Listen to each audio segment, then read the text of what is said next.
warahmatullahi wabarakatuh. Perkenalkan, nama saya Diana Syazara dengan NIM C1B022154.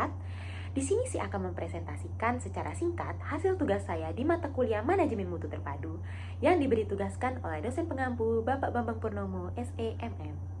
Nah, di sini saya akan memberikan sekilas tentang apa sih itu TQM.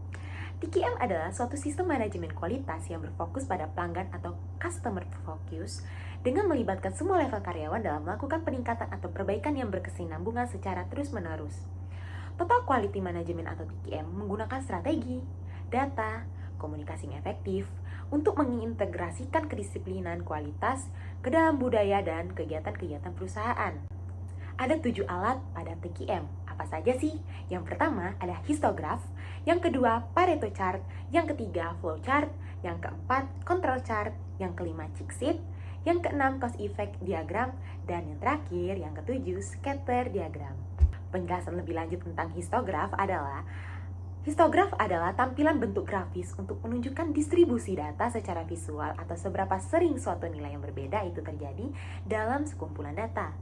Asal penggunaan data histograf ini adalah untuk memberikan informasi mengenai variasi dalam proses dan membantu memanajemen dalam membuat keputusan dalam upaya meningkatkan proses yang berkesinambungan atau continue proses.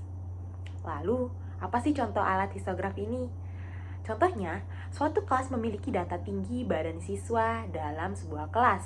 Kita dapat menggunakan histograf untuk menunjukkan seberapa sering tinggi badan tertentu muncul. Rentang tinggi badan akan dibagi menjadi kelas interval, misalnya 150 sampai dengan 159 cm, 160 sampai dengan 169 cm, dan seterusnya. Dan tinggi setiap batang di histograf akan mewakili jumlah siswa yang memiliki badan dalam rentang tersebut. Nih, di sebelahnya, itu adalah contoh dari histograf. Selanjutnya, ada cheat sheet. Cheat sheet adalah lembar yang dirancang sederhana berisi daftar hal-hal yang dapat diperlukan untuk tujuan perekaman data sehingga pengguna dapat mengumpulkan data dengan mudah, sistematis dan teratur pada saat real time dan lokasi data tersebut muncul. Data dalam cheat sheet, baik dalam berbentuk data kuantitatif maupun kualitatif, dapat dianalisis secara cepat atau menjadi masukan data untuk peralatan kualitas yang lain. Misal, dimasukkan dalam data Pareto chart. Contoh dari alat cheat sheet adalah sebuah cheat sheet digunakan untuk memantau keterlambatan karyawan. Setiap baris mewakili satu kejadian keterlambatan dengan kolom-kolom yang memungkinkan untuk mencatat informasi penting seperti nama karyawan, hari keterlambatan, dan alasan keterlambatan. Baiklah, selanjutnya ada cheat sheet. Cheat sheet adalah lembar yang dirancang sederhana berisi daftar hal-hal yang diperlukan untuk tujuan perekaman data sehingga pengguna dapat mengumpulkan data dengan mudah, sistematis dan teratur pada saat real time dan lokasi data tersebut muncul.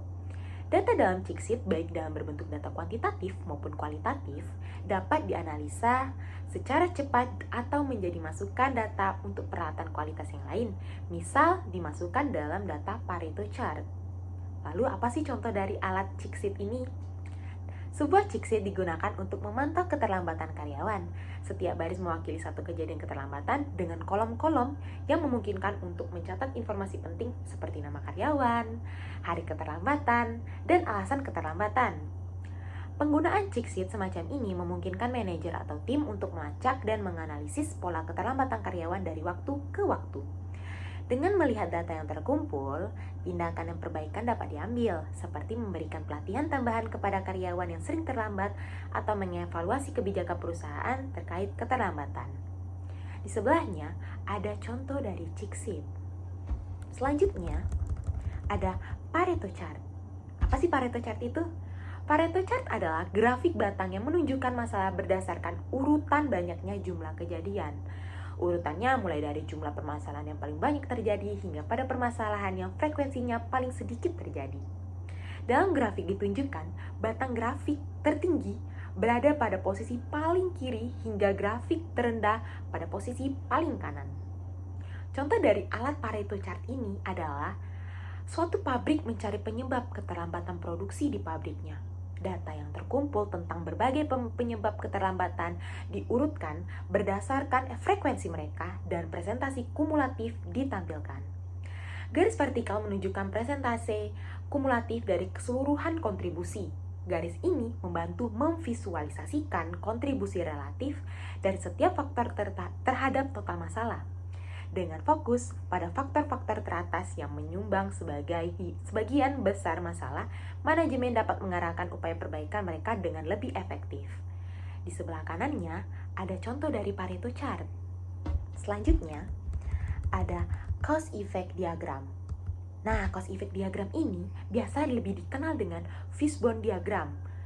Memiliki alat quality control yang dipergunakan untuk mengidentifikasi dan menunjukkan hubungan antara sebab akibat agar dapat menemukan akar penyebab dari suatu permasalahan. Biasanya, pada cause effect diagram ini menggunakan pendekatan 5M plus 1E untuk mengidentifikasi faktor permasalahannya. Selanjutnya ada contoh alat cause effect diagram. Fishbone diagram digunakan untuk menganalisis akar penyebab keterlambatan produksi dalam suatu pabrik. Masalah utama, yaitu keterlambatan produksi, ditempatkan di bagian kepala tulang ikan, sedangkan faktor-faktor penyebab potensial ditempatkan sebagai tulang yang bercabang dari tulang ikan. Setiap cabang mewakili kategori penyebab potensial, atau man, material, method, mesin, dan measure, dan faktor-faktor spesifik yang mungkin menyebabkan masalah tersebut ditempatkan sebagai subcabang.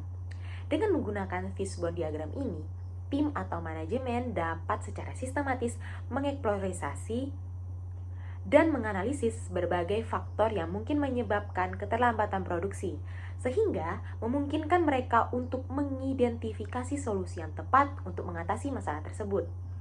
Di sebelahnya ada contoh dari cause effect diagram. Selanjutnya ada flowchart. Flowchart adalah alat bantu untuk memvisualisasikan proses suatu penyelesaian tugas secara tahap demi tahap untuk tujuan analisis, diskusi, komunikasi, serta dapat membantu kita untuk menemukan bagian atau subbagian yang memerlukan perbaikan dalam suatu proses. Lalu apa sih contohnya?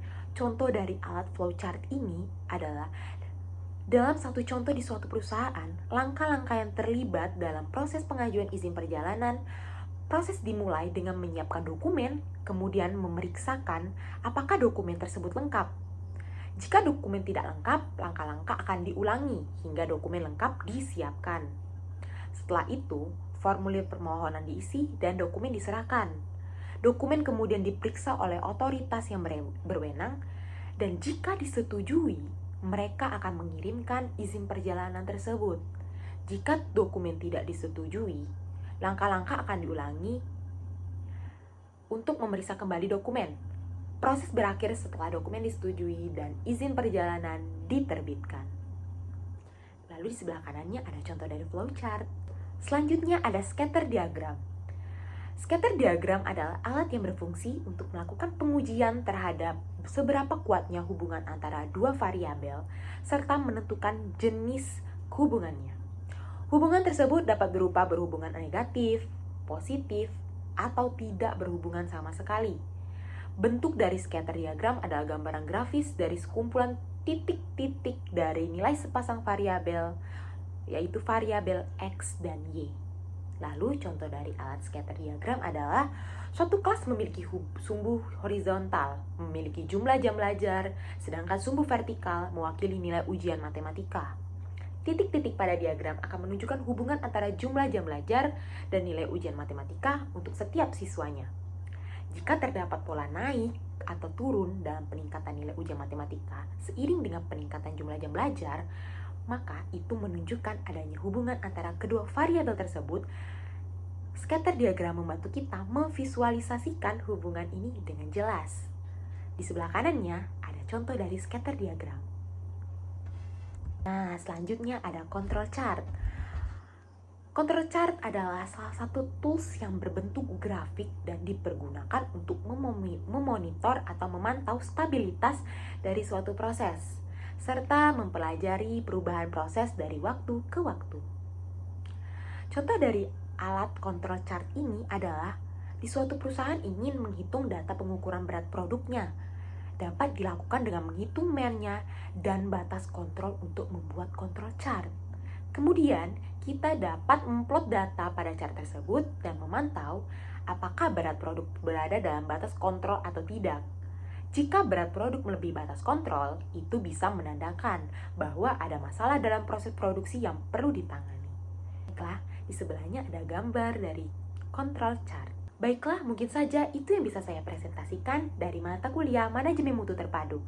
Sebelum mengakhirinya, saya ada pantun nih. Umur kakek sudah menua, namun tetap mencari kekasih. Semoga bermanfaat untuk semua. Saya undur, terima kasih. Wassalamualaikum warahmatullahi wabarakatuh.